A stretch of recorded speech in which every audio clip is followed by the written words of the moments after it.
जय श्री राम।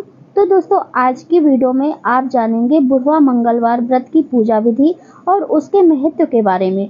बुढ़वा मंगलवार विशेष रूप से संकट मोचन हनुमान जी को समर्पित होता है। उत्तर भारत में यह व्रत बड़े ही श्रद्धा और विश्वास के साथ किया जाता है। ऐसा माना जाता है कि इस दिन बूढ़े स्वरूप में हनुमान जी को भगवान श्री राम ने वरदान दिया था कि जो भी भक्त आज के दिन उन्हें श्रद्धा से पूजेगा उसके सभी कष्ट दूर होंगे। तो दोस्तों, आज की वीडियो में मैं बताने वाली हूँ मंगलवार व्रत पूजा विधि के बारे में, जो कि बुढ़वा मंगलवार कहा जाता है। यह 5 मंगलवार इस बार पड़ रहा है, तो इस दिन आप चाहें तो पूजा कर सकते हैं, विधिवत रूप से व्रत कर सकते हैं और भगवान श्री हनुमान जी को प्रसन्न कर सकते हैं। तो इस तरह से हमने एक चौकी लिया है, लाल वस्त्र बिछा लिया है और भगवान श्री हनुमान जी की हम प्रतिमा को वहाँ स्थापित कर दिए हैं। गणेश जी को भी स्थापित कर दिए हैं। उन्हें भाव रूप से हमने जल से छींटे लगाकर स्नान करा दिया है और कलावा रूपी वस्त्र समर्पित कर रहे हैं। और फिर इसके बाद हमने फूलों की माला पहना दिया है और फिर दीपक प्रज्वलित कर दिए हैं। और दोस्तों, दीपक मेरा थोड़ा बुझ रहा है क्योंकि मैं बाहर पूजा बता रही हूँ, आपको वीडियो बना रही हूँ। यहाँ छत पर हवा बहुत ही चल रही है। तो ये देखिए, हमने दीपक प्रज्वलित कर लिया है और सुंदर कांड का पाठ कर रहे हैं, रामायण का पाठ कर रहे हैं। तो आप यहाँ ग्रंथ को रख दीजिए और अपने हाथों में पुष्प ले लीजिए, जल ले लीजिए और फिर अपना नाम और गोत्र बोलिए, जहाँ आप रहते हैं उस स्थान का नाम बोलिए। और यदि आप 5 मंगलवार ज्येष्ठ के महीने में रहना चाहते हैं तो इसी पहले मंगलवार से ही आप पूरा संकल्प कर लेंगे। और जो भी पाठ कर रहे हैं, सुंदरकांड का पाठ कर रहे हैं या चालीसा का पाठ कर रहे हैं, तो इसी तरह आप संकल्प करके भगवान के चरणों में आप बोलते हुए भगवान के चरणों में जो पुष्प और जल लिए हैं वहीं छोड़ देंगे। और फिर इसके बाद आपका व्रत प्रारंभ हो जाता है। यदि आप व्रत कर रहे हैं तो, नहीं तो आप पूजा कर सकते हैं और पूजा के लिए भी संकल्प ले सकते हैं कि हम इस तरह से पूजा करेंगे, ये पाठ करेंगे, ये मंत्रों का जप करेंगे। तो इस तरह से आप संकल्प ले सकते हैं। फिर सिंदूर से हम तिलक करेंगे। तो गणपति जी को, वीर बजरंगबली को और रामायण में सीता माता को, हम सभी को यहाँ सिंदूर से तिलक कर देंगे। सिंदूर तो गणपति जी को भी चढ़ाया जाता है, तो इसलिए मतलब तिलक किया जाता है, तो इसलिए हम सिंदूर से गणपति जी को भी तिलक कर देंगे। और फिर हमने बतासे का भोग लगाया है और गुड़ और चने का। गुड़ और चना बजरंगबली को बहुत ही प्रिय होता है, तो इसका भोग लगा सकते हैं। फलों का भोग लगा सकते हैं, ये बहुत ही प्रिय होता है।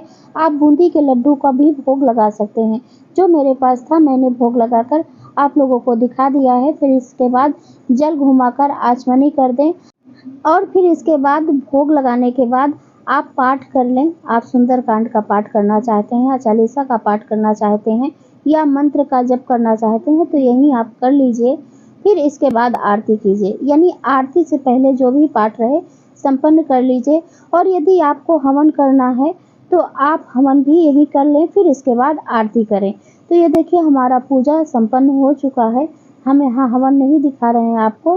तो इस तरह से आप जब पाठ समाप्त कर लें, फिर इसके बाद बहुत ही प्रेम पूर्वक हमें आरती करनी चाहिए। तो यदि आपको आरती आती है तो आप गाकर आरती कर सकते हैं, या फिर आरती नहीं आती है तो आप ऐसे ही आरती गोल गोल घुमा कर सकते हैं।